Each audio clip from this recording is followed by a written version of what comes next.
Hey guys! So ayun, may nakita ko ditong bagong bukas na Korean store.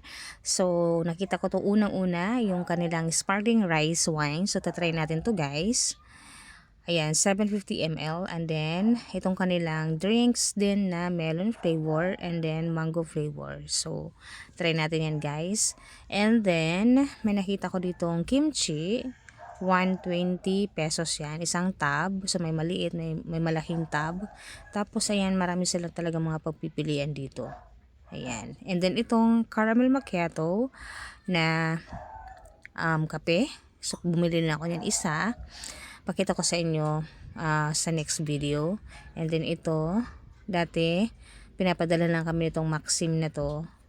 Tapos, dito meron na. And then, ito, marami silang mga drinks actually. Ayan. Tapos ito din mga chocolates. Tapos kagandahan dito guys, pwede ka magpaluto. Pwede ka magluto. Hindi magpaluto. Pwede ka magluto. Dito sa store na to. Tapos pwede ka mag-add ng mga toppings. Meron din sila.